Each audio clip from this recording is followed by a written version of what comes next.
Hello, everybody, and welcome to Teensy Vintage. This is Teresa. Today we are working in my square dilutions journal, and we're pulling out the old protractor. So instead of stamping anything today, I'm literally just going to make some circles with my protractor, which is another way to break a page. What is breaking a page, you may ask? Well, basically breaking the page is just making a mark on it so that it's not this perfect white thing anymore that's intimidating. I know a lot of people are like, I don't know where to start and I don't want to mess it up. Well, one, it's your art journal. You can't mess it up. And two, breaking the page is best done confidently and quickly. So I saw the protractor on my desk and I just put it down on the paper, grabbed some pens, and just started making circles of all different sizes. It doesn't matter. Whatever works for you to get your creative juices flowing. And frankly, this is just a great way to break a page in the sense that the protractor guides you. You're making a perfect circle. It's pretty nice. It's very satisfying. I'm also using the exterior of the protractor to make an even bigger circle. And I'm just having fun here. This is just me making circles. And you see I messed up a little bit right there? It's okay. It's going to be fine. It's going to be covered up later. So if you make a mess, don't worry. Don't worry. And in fact, there's quite the blooper in today's video. A little further on in the video. Don't worry. We will slow it down so you can see all the gory detail. And by gory detail, I mean torn paper and a little bit of glue. But I fixed it, and I'm going to show you how I fixed it. So the beauty of art journaling is this is your safe place to explore whatever techniques you want to do to create whatever you want to create. And if you want to share it with us, wonderful. And if you want to keep it private, that's okay too. There's plenty of stuff in this journal that y'all have not seen and will probably never see. But that's okay. Now I'm getting out the texture part of the texture, and this is just regular old drywall tape. You can get it at any department store or craft, so not a craft store. Maybe you can get it at a craft store. I don't know. I was going to say a hardware store. So I've got a little plastic spatula here. And yes, drywall tape is sticky, but mine is a little bit older. And frankly, the stickiness was really kind of weak. So I'm using the matte gel medium here from Liquitex to adhere to the page without much problem. Now, you want to talk about problems. I just took my glasses off. This darn thing stuck to itself. Here I am going, oh, the stickiness ain't too sticky. Well, it was sticky enough to stick to itself to where I had to play with this stupid roll of drywall tape for a good 5 minutes. It's just ridiculous. I could not find the end of the tape. So I said, well, you know what? We're just going to grab a pair of scissors and cut a new end wherever that is. Maybe any minute now. Former me, past me. See, I thought I found it, but I didn't. So here we go. Now, if you do this, be very careful that you do not slice your hand open. Very slow and sure wins the race. So there we go. Ay. Now, I caught the end, I folded it over, and I'm going to add a clip to it. Anyway, we all suffer for our art, right? Sure. Anyway, so now I'm going to stick this down right next to the previous piece and add a little more over here. And I'm kind of making a reverse L shape. It's hard to see white on white on a video, and I apologize. But I promise, once we start adding color, it's really going to pop. So the nice thing about drywall tape is that you can fray the edges, you can cut it into long or short strips, you can cut it in half, lengthwise, you can cut angles, whatever you want to do. And I encourage you to just play with it and have fun. And like I said, you may need to add a little adhesive, and if you do, that's okay. Just use a nice gel medium. Maybe you could use a glue stick. I'm not really sure. The reason I picked the gel medium was because it could kind of go into all the the weave of the drywall tape. I don't know. I haven't experimented with many other adhesive type things. So if you have a good way of adhering drywall tape to your page, let me know. For now, I'm going to use the gel medium. Okay, yeah, you saw me put that clip on the end, so I won't lose it again, because good Lord, that took a while.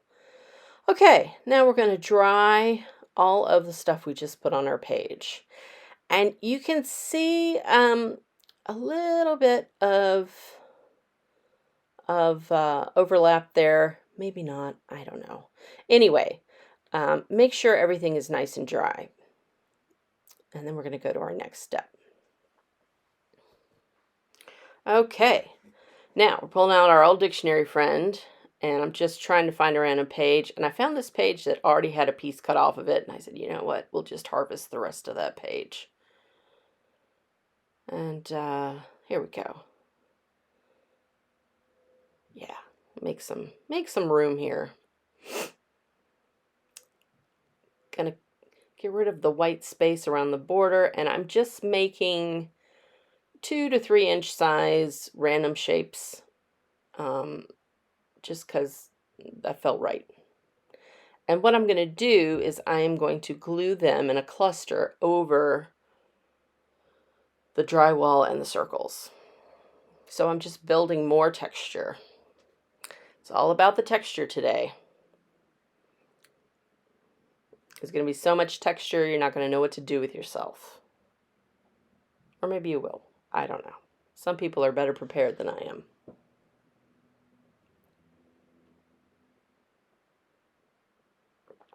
Okay, we're going to just glue all these little babies down.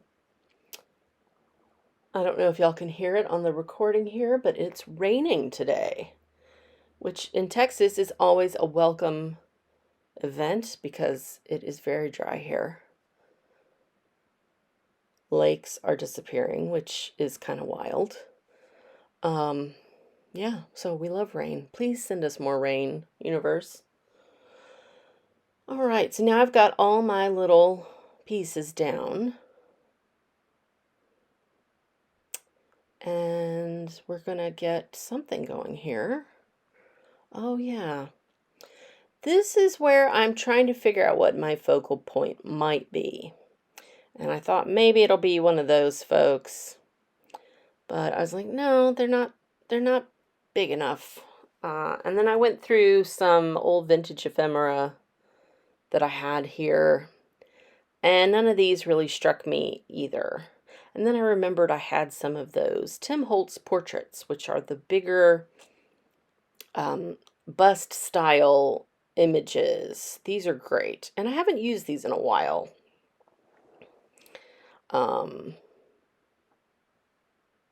Oh, now why did I put those away? I thought, well, I end up using one of them. I guess I decided not to. Wow, it's only been a couple days since I made this. My memory is not what it once was. Oh boy, maybe I just needed to dry it a little more. Not sure. Okay, well, we'll decide on a focal later. For now, I'm showing you that we're going to be using 2 Lindy's products today. We're using the Magical Shaker here in the blue. It's called Spill the Tea Teal. And we've also got a pinkish color, which is Bougainvillea Fuchsia. And here I'm just using the tip of my spatula to just put a tiny bit of powder on my page. I'm going to put some paper towel underneath to catch any drips, because boy howdy, this stuff runs really fast when you add the water. But look at that color explode. It is fantastic. And the nice thing about these is they do blend. So there are some really nice purple spots here. I think they'll show up in a little bit. I'm going to add a little more powder here and there because I want more blending to start happening. And you can always add more.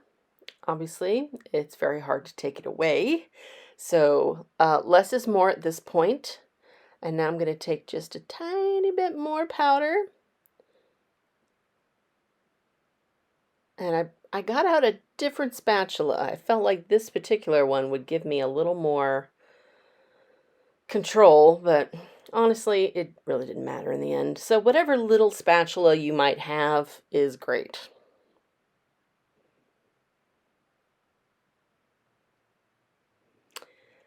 And now I'm going to go in with my number 16 round brush, and I'm going to spread around some of this pigment just to give it that nice watery color look while retaining the drips. We love the drips. So as I'm using my paintbrush, you can see it's got a little bit of purple going on. So the colors are blending together and looking really nice. And of course, the water that I'm pushing around with my brush is going to be less intense than the color that I just put the powder on and sprayed with water. So again, you'll have different, intensities of color depending on where you put the powder and how much water you add. The more water you add, obviously, the more transparent it will become. There we go. Now we're going to do some reverse drips. That means that's just me turning the page in the opposite direction. So the drips go up, and you can always make drips with your paintbrush too. Why not? Make it fun, make it weird. I'm really sad that we've taken weird now. Weird used to be a fun word for me, and now it's become a weird political term, and I gotta find a new word, I guess. Funky. No. Oddball. I don't know if I like that either. I'll find something, but for now, just have fun with your art, is what I'm trying to say. But yeah, we're gonna let this page continue to dry. And with the help of our heat tool. We want it to be dry before we move on to the next part. And there's quite a bit of water on this page. The drywall tape, of course, has all those little tiny spots for water to just hang out in. So I did use a paper towel a little bit here and there to kind of get the more wet spots dried up, but it is what it is. Now I'm looking for, I don't know, a pen or something. Something mysterious off camera. Oh, there it is. Okay, I wanted to do some splatters. That's what I was looking for. I thought I had an actual splatter brush, which is kind of a very thick bristled brush that makes wonderful splatters on the page, or spatters, sorry. Couldn't find it, so I got out the fan brush, and I'm going to use that in a minute. Before I put down some spatters, I'm going to put a little bit of our good friend, the white gesso, down. And this is just to kind of connect all the spaces together and to soften some of these hard edges on the page. And I'm just taking a little bit on a cosmetics wedge and just going in and adding a little white here and there. And the nice thing is that it's also going to pick up the pigment. So it'll kind of, look a little pink, a little blue. It just makes everything kind of come together.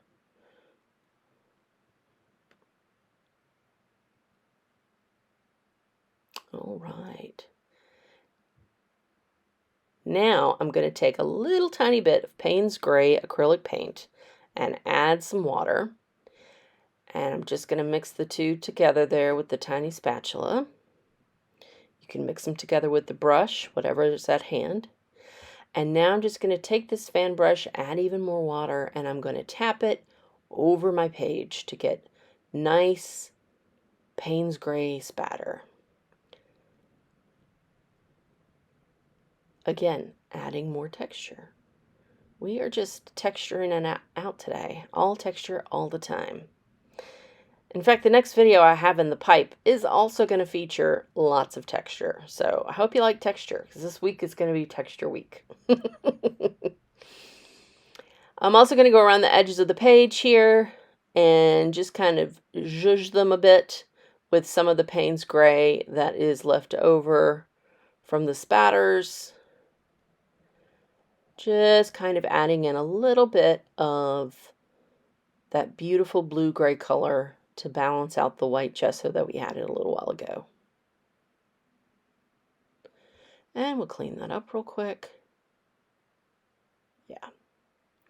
Got good and messy today. All right, now we're going to dry everything. See, that circle I was worried about at the beginning of the video? You can't even see it anymore. So there's no need to spend any time worrying while you're making art. Art should be a fun time. And if you do hit a roadblock or you make a mistake, it's okay, honestly. You will figure out a way to get around it, or over it, or under it. All right, now here come our portrait friends again. And I'm going through them a second time, just auditioning different folks here to see who looks right. And this little lady just fits the bill. I don't know, she just looks right on this page to me. So we're going to set her aside and give her a little bit of color on the edges of the what is it, the cardstock that she's on, just so it's not so white. Now I'm going to go through my box of bits. These are all die cuts and scraps and who knows what.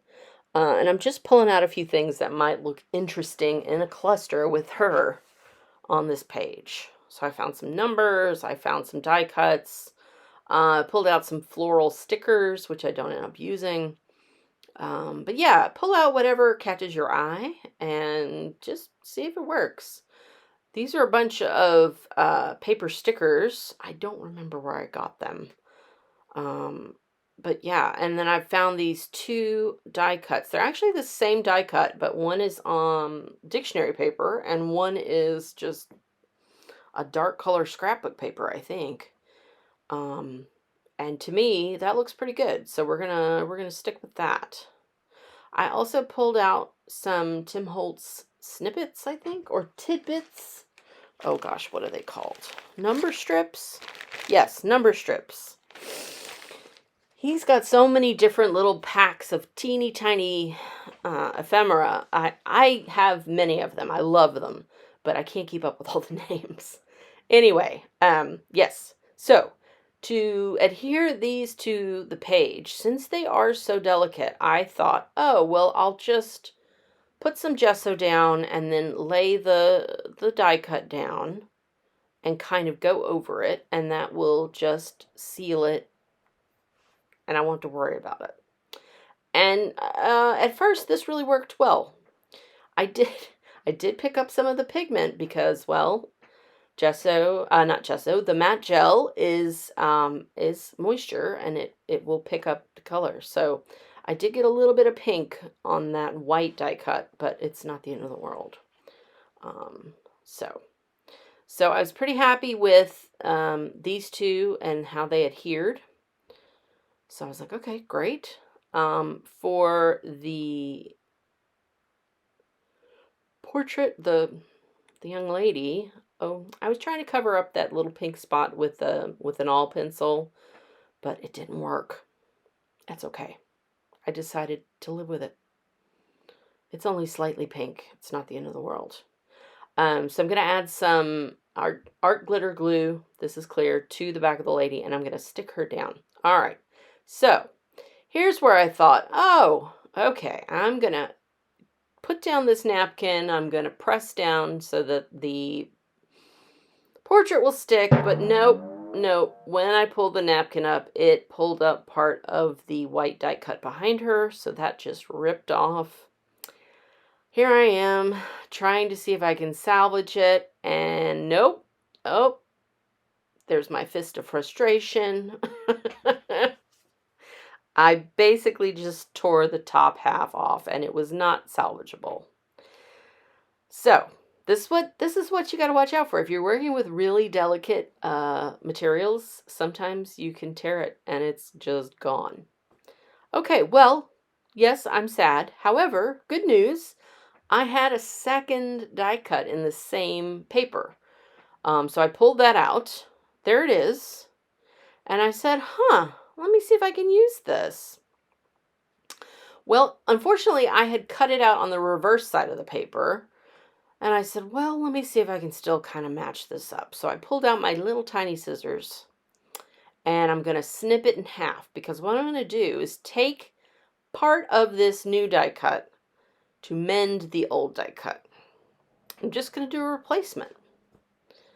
And I'm just hoping that, we'll find the right size. And what I did was I just cut one side. Yeah, this portrait didn't really want to stick because of all the drywall tape behind her. We'll fix that in a minute. We're going to fix this first. All right, so I kind of got an eyeball of where I needed to cut the second piece. And now, instead of using the clear matte gel, I will be using the glue. I'm using the super fine glue tip. I used to be like, I'll never need that super fine glue tip. That's just too much. Well, I am glad I have it, because boy, howdy. When you start doing a lot of collage or teeny tiny work with little clusters of paper or super delicate stuff, having this little super fine glue applicator has been amazing. And you just store a push pin on the top of it. You can see mine with the little red flag on it over there, so my pen doesn't get lost on my desk.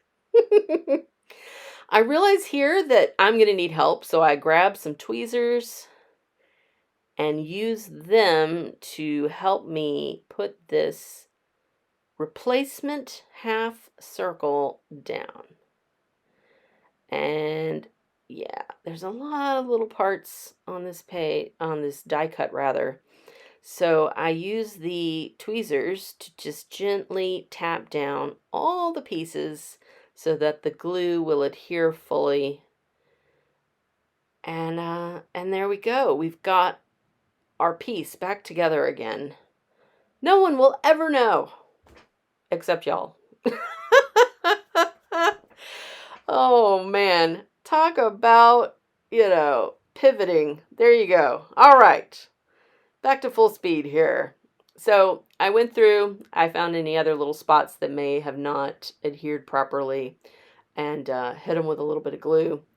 This portrait just did not want to adhere, and I didn't want to sit there for a few minutes to let it do that. So I grabbed a couple jars of stuff, and I just put it on top of her to weigh her down for a moment so that the glue will do its job. All right. Wow. So, see, you make a mistake, you can usually fix it, y'all. It's not the end of the world. And frankly, if I had not had another die cut, I could have made another one, I guess. Or I could have taken a Posca paint pen and drawn a circle with weird stuff on it. Or I could have, I don't know, pasted something else. Yeah, there's a lot of ways to fix things. All right, now I'm auditioning a bunch of these little number strips to see if they're going to go on this page. And it was like, well, no, I don't think any of these are going to work. So I went to my little box of text from old books, and I found one. It said, Nancy was nonplussed. And I said, you know what, Nancy, I think I'm also nonplussed today. Not going to let anything stop me. So, yeah, we're going to trim this up nice and pretty so that the other lines don't show. Take a little bit of Distress Oxide and Vintage Photo around the edges just to give it an aged look. A spot of glue, as Mary Poppins would say. And there we go. Look at that. All right, so this is a texture, friends. We're going to add our date to the page and sign it, and we are done. I really appreciate y'all watching. If you're still watching this, thank you so much. Please make sure to like and subscribe, and I will see you all next time.